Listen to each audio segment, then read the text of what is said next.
Imagine it, S. 1944.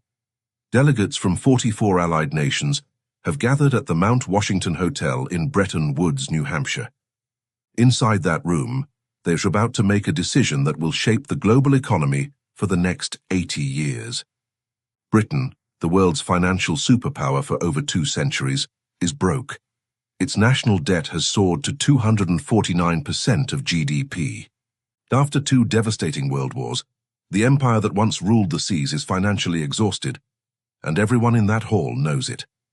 So, they do something that has only happened a few times in history. They transfer global reserve currency status from one empire to another, from the British pound to the American dollar.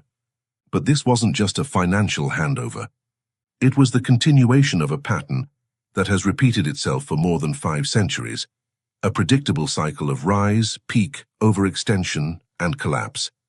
Every world reserve currency has followed this same life cycle, and today, the US dollar is showing the same warning signs that preceded every fall before it.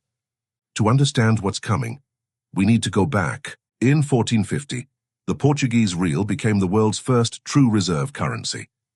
For about 80 years, Portugal dominated global trade. This wasn't luck. Portugal had revolutionized navigation and global commerce by charting new sea routes to Africa, Asia, and the Americas. After the fall of Constantinople to the Ottomans in 1453, the old spice routes were blocked by hostile powers. Portugal found a way around, literally, sailing around Africa and opening a new age of discovery. Lisbon became the center of the trading world. The Portuguese real was accepted across continents, from Europe to Asia. At its peak, Portugal's empire stretched across Africa, India, Malaysia, Japan, and even into China through Macau. But as always, success led to overreach. Maintaining military outposts on 4 continents drained Portugal's treasury. Competition from the Dutch, British, and French grew fierce. Then, a royal succession crisis in the 1530s destabilized the kingdom. By 1580, Spain absorbed Portugal into the Iberian Union. The Portuguese real had ruled world trade for 80 years, and then it was gone, replaced by Spanish silver. Spain's rise began with the discovery of the richest silver deposit in the world, the mountain of Potosi, high in the Bolivian Andes, discovered in 1545. It produced nearly half the world's silver between 1575 and 1635. The Spanish minted their pieces of 8 in Potosi's mint, marked with the letter P, and these coins became the first truly global currency. The Spanish dollar became the most stable and trusted coin in the Western world from the 16th to the 19th century.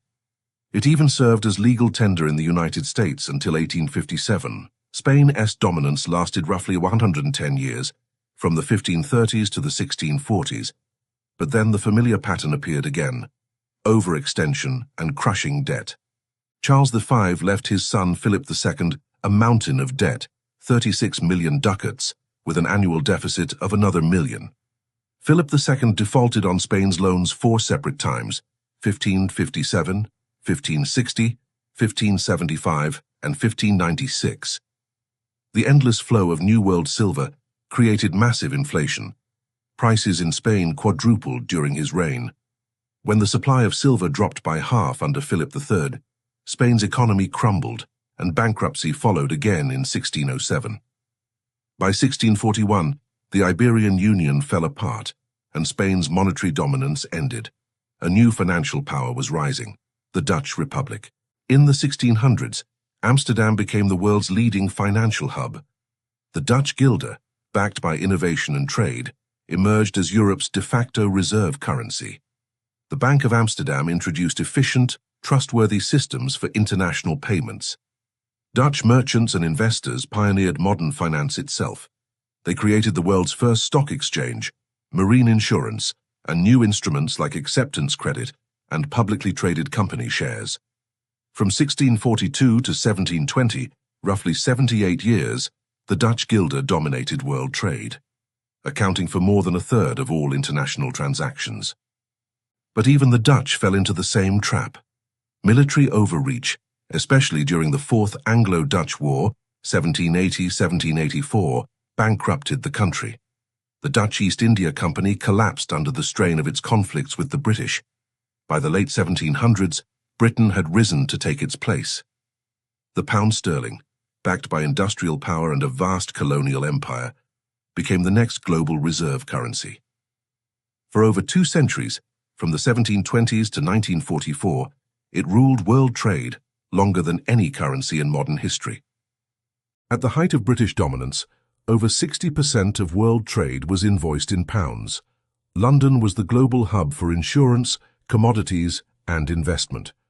The gold standard further strengthened the pound's supremacy, and after the Great Recoinage of 1816, Britain's currency was considered the most stable on earth. By 1922, the British Empire controlled 458 million people, 1/5 of the world's population, and 1/4 of its landmass. Britain's financial power seemed unbreakable. Then came the familiar decline. World War I exploded Britain's national debt, from 650 million in 1914 to over 7 billion by 1919. The Second World War was even more catastrophic. By 1945, government debt reached 270% of GDP. Britain had won the war, but lost its financial crown. Which brings us back to Bretton Woods in 1944. Over 700 delegates from 44 allied nations gathered between July 1st and July 22nd to rebuild the global financial system. Their agreement created the International Monetary Fund, IMF, and the International Bank for Reconstruction and Development, what we now know as the World Bank. The Bretton Woods system tied every major currency to the US dollar, and the dollar itself to gold at $30 per ounce. The transition from pound to dollar was now official. For the next quarter century, the US dollar reigned supreme until 1971, when President Richard Nixon suspended the dollar's convertibility into gold. The gold standard was gone, but the dollar didn't collapse. Instead, it found a new anchor: oil. After the 1973 OPEC oil crisis, the US struck a strategic deal with Saudi Arabia. In exchange for American military protection, Saudi oil would be priced and sold exclusively in US dollars. By 1975, every OPEC member had agreed to do the same. Thus, the petrodollar system was born. Because every country needed oil, every country needed dollars. This artificial global demand allowed the US to run massive deficits that would have crushed any other nation's currency. For decades, dollar dominance was unquestioned. At its peak in 2000, over 70% of the world's foreign exchange reserves were held in US dollars. But now the numbers are shifting.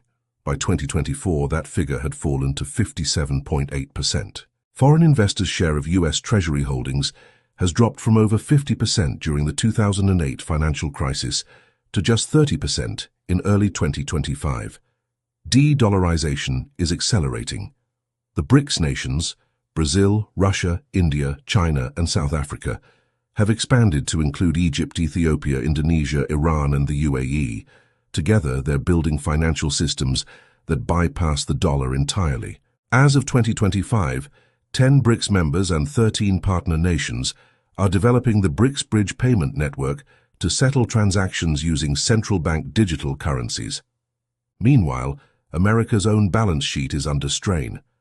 As of March 6, 2025, U.S. public debt stood at $29 trillion, with another $7.4 trillion in intragovernmental holdings, $36.4 trillion total. That's 124% of GDP. And here's the pattern again. Portugal, Spain, the Netherlands, and Britain all followed this same trajectory, lasting between 78 and 220 years, averaging about 95. The US dollar has been the reserve currency for 81 years since Bretton Woods. We're approaching the historical turning point.